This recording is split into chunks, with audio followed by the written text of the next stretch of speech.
we began investigating traumatic brain injury in our troops, it sounded a lot like the highly publicized controversy over NFL concussions. So why has there been so little public discussion about our troops? As it turns out, the military science could have important applications to civilian life. The Philadelphia Eagles are Super Bowl champions. Just before this year's Super Bowl 52, the National Football League released figures on how many concussions have been reported during the season. 291, a number on the rise. That got a lot of news coverage. The NFL is studying how to deal with a 58% increase in concussions. Look, it's like smoking cigarettes playing football is. You shouldn't need a Surgeon General's warning on the package to know it's bad for you. Concern over sports concussions is prompting change at every level, down to Pee-wee leagues. Recording every hit they took to the head over the course of a single season. But the number of NFL concussions is dwarfed by the lesser publicized problem of traumatic brain injury from concussions in the military, estimated at well beyond 22,000 per year. To look at what's happening with the NFL attention on concussions and the military attention on concussions, what are your observations about that? Well, I've been involved directly in both of them.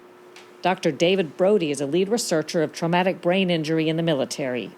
Before I came here, I was at Washington University in St. Louis, and I was the director of one of the retired player care programs for National Football League players. So I saw quite a few retired NFL players in my clinic and took care of them as my patients.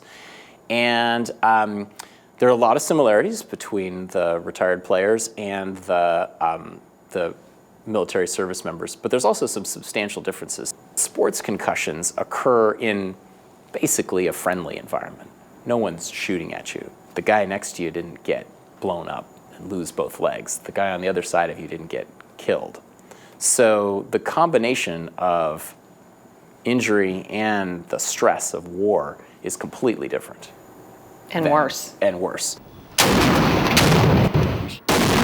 By definition, war is chaos. But the military is moving quickly to limit exposure on the field of fire they can control, training. I'm sure I got it as much from training because the type of equipment that we use is it's going to give it to you.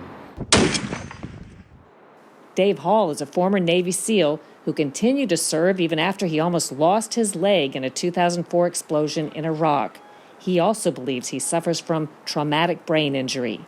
My friends, my peers that have it, I think you almost have to fall off the edge and survive it.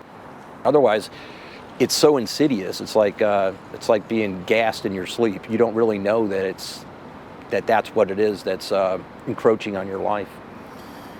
The head of the Naval Special Warfare Command is addressing the growing concerns by calling for a list of changes, including limiting and monitoring explosive training, identifying and treating traumatic brain injuries earlier, and what would be one of the most important initiatives, baseline screening. That means establishing the health of the soldier's brain on the front end to have something to compare it to later.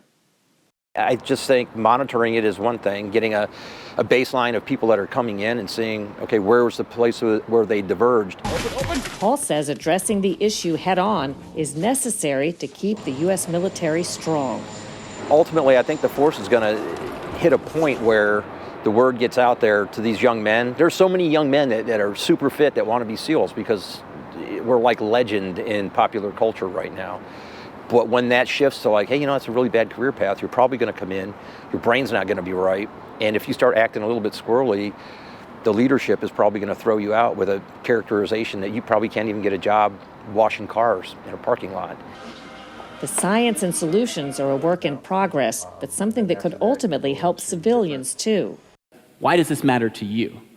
This matters to you because if your son or daughter has a concussion playing soccer or football, or if you have a car accident or a fall or an assault, we need to be able to detect it so that we can treat it appropriately in the future.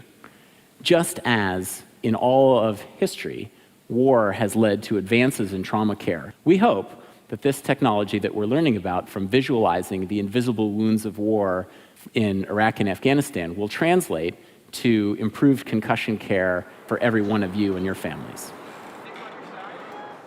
Dave Hall sees Ryan Larkin as a hero. He's the Navy SEAL who tried to flag the problem, ultimately took his own life, and donated his brain to traumatic brain injury research. Looking at the whole thing now, you go, my God, this guy just had the moral courage to say, hey, I have a problem. And I think a lot of it was because he saw it happening to his peers as well and thought, well, if you're not going to say something, I will. And then maybe we'll all get helped.